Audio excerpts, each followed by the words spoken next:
Kenalin, teman gue namanya Amil. Pagi ini si Amil udah 30 menit ngelilingin rumah. Bongkar semua laci buat nyari kacamatanya. Nah nggak taunya kacamatanya tuh dari tadi sebenarnya nongkrong di kepalanya. Kacamata udah ketemu, Amil pun berangkat ke kampus. Udah setengah jalan, dia baru sadar nih kalau dompetnya juga ketinggalan. Balik lagi lah si Amil. Nah habis balik lagi, ya udah dia ambil dompetnya dan kampus gitu kan. Habis itu udah sore akhirnya. Amil pun siap-siap buat balik ke rumah. Pesen ojol udah, ojek online gitu kan. Abangnya juga udah dateng nih. Nah tiba-tiba temennya Amil, si Adi itu ngechat buat ngingetin rapat. Karena dia udah pulang ya, akhirnya jadi gak ikutan rapat deh. Akhirnya Amil pun sampai rumah. Karena udah malam, Amil matiin lampu dan siap-siap buat tidur. Beberapa menit setelah rebahan, Amil bangun lagi karena dia kaget dan baru inget kalau misalnya besok itu ada kuis dan belum belajar. Aduh, Amil. Nah, lo sendiri gimana? Lo kenal gak sih orang yang mirip sama Amil? Atau lo salah satu orang yang gampang lupa kayak Amil? Nah, di video ini gue mau ngebahas tentang faktor apa aja yang memengaruhi kemampuan mengingat lo. Dan gimana caranya untuk melatih ingatan lo supaya lo gak jadi orang yang pelupa. Tapi sebelum itu, mendingan lo klik dulu sekarang tombol like dan subscribe-nya supaya lo gak ketinggalan video lain dari 1%.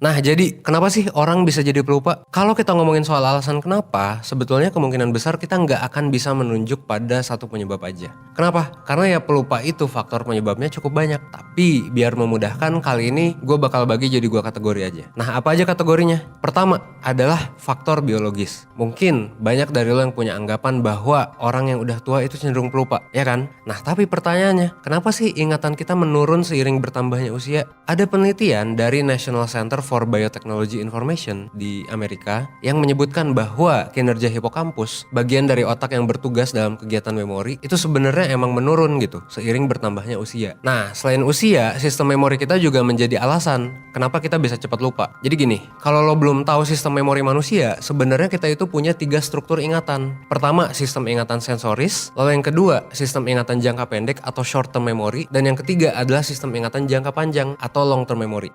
Nah kita bahas satu persatu ya. Mulai dari memori sensoris. Memori sensoris adalah memori yang bertugas menerima dan menyimpan informasi atau stimulus yang masuk lewat panca indera kita. Baik dari indera penglihatan, penciuman, peraba, dan lain sebagainya gitu ya. Jadi kalau lo ngelihat sesuatu, ini disimpan di memori sensoris ini. Nah tapi memori di sini itu disimpannya cuman bentar doang, bentar banget malah. Jadi cuman disimpan selama beberapa milisecond. Jadi nggak sampai 1 detik bahkan. Nah memorinya itu bakalan langsung hilang kalau lo nggak merhatiin hal yang lo lihat atau lo denger. Jadinya ya udah lo langsung lupa aja. Lo ngeliat apa nggak fokus gitu kan, lo langsung lupa aja. Contoh dari kisah si Amil tadi, Amil kan lupa tuh posisi kacamatanya. Kenapa bisa kayak gitu? Nah salah satu asumsinya itu bisa jadi karena dia nggak merhatiin nih atau nggak fokus, nggak ngasih atensi pas dia naruh kacamata ke atas kepalanya. Jadi sebenarnya memorinya tuh emang nggak pernah diinget aja, emang nggak pernah masuk ke short term memory atau long term memory, cuman di sensory memory doang terus hilang gitu. Nah kenapa itu bisa terjadi? Mungkin pas itu atensinya lagi dikasih ke kegiatan yang lain. Misalnya makan, belajar, atau hal-hal lainnya ya.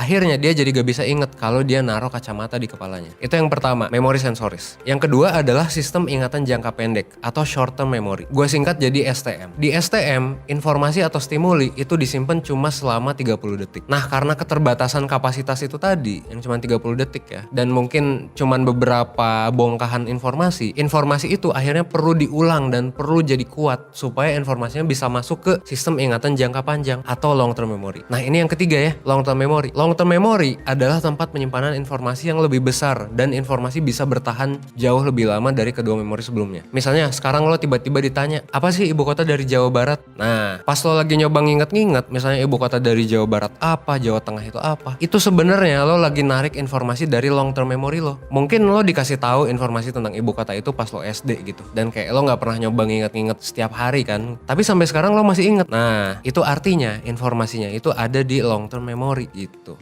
Dan dari sistem ini ya, lupa itu sebetulnya bisa terjadi di mana saja, di proses yang mana aja. Baik di memori sensoris, di short term memory, atau long term memory. Bisa aja lo lupa karena proses perekaman memorinya nggak oke pas di memori sensoris. Atau pas di short term memory gitu, informasinya kebanyakan. Atau misalnya lo nggak fokus dan nggak ngasih atensi. Jadinya memorinya sebenarnya nggak pernah dilupain, tapi emang nggak pernah kerekam aja sama sekali. Atau bisa juga memorinya emang udah masuk ke long term memory, tapi memorinya hilang aja. Karena terlalu ribet atau udah lama banget nggak pernah lo coba inget. Dan berbagai alasan lain. lainnya gitu ya. Itu yang pertama. Yang kedua adalah faktor gaya hidup. Kalau faktor gaya hidup ini adalah faktor yang disebabkan oleh kebiasaan dan kegiatan sehari-hari yang lo lakuin. Jadi sumbernya adalah dari gaya hidup lo gitu. Nah, faktor pertama dalam gaya hidup yang ngaruh ke daya ingat kita adalah olahraga. Kenapa sih olahraga bisa berperan terhadap daya ingat? Nah, penelitian dari Susanto itu nunjukin bahwa olahraga itu ngebantu sirkulasi darah ke seluruh tubuh, termasuk otak. Jadi, suplai nutrisi dan oksigen ke otak itu akan terdistribusi dengan baik. Ibaratnya lo punya bahan bakar nih, bahan bakarnya tuh bisa masuk ke semua lini dari tubuh lo karena olahraga. Hasilnya apa? Hasilnya jadinya bisa ningkatin daya ingat dan meminimalisir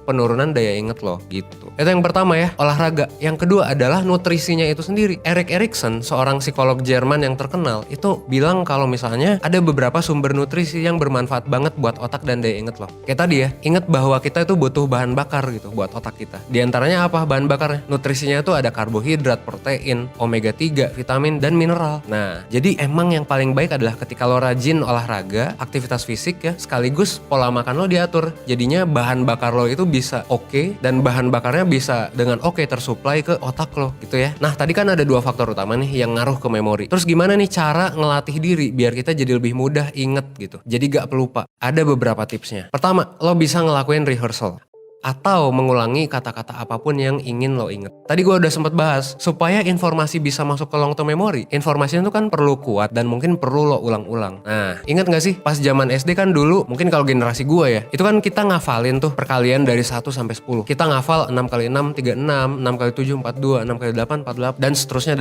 gitu ya. Mungkin ada beberapa orang yang ngafalinnya dengan cara baca tabel perkaliannya berkali-kali. Nah, ngulang-ngulang fakta atau informasi-informasi ini dinamakan sebagai teknik rehearsal. Lo bisa aja nerapin ini di keseharian lo. Misalnya, tiap pagi lo bikin list apa-apa aja nih yang harus lo lakuin hari ini, dan lo baca berulang-ulang biar lo nggak lupa. Atau misal pas lo lagi mau ngafalin nama jalan, coba aja tuh lo ulang-ulang nama jalan yang mau lo hafalin berkali-kali di otak lo. Lo juga bisa bolak-balik tuh di jalan biar cepet inget. Nah, berarti ini kan di rehearse nih. Ketika di rehearse, kemungkinan lo untuk bisa cepet hafal itu lebih tinggi dibandingkan ketika lo jarang nge-rehearse informasi. Ini juga bisa berlaku di situasi sosial. Kalau lo termasuk orang yang suka lupa nama orang yang baru lo ajak kenalan, pas lagi ketemu orang baru, ya lo coba aja sebut namanya terus pas manggil dia gitu ya. Itu yang pertama. Tips yang kedua, selain rehearsal, ada cara lain juga yang bisa ngebantu lo buat gak gampang lupa. Namanya adalah chunking. Apa sih chunking? Teknik chunking adalah proses mengatur informasi jadi beberapa bagian atau jadi beberapa potongan. Jadi mudah dikelola informasinya. Nah, cara ini biasanya efektif nih buat nginget informasi kayak tanggal, nomor telepon, dan biasanya bentuknya angka. Misalnya, daripada lo ngafalin nomor telepon gebetan kayak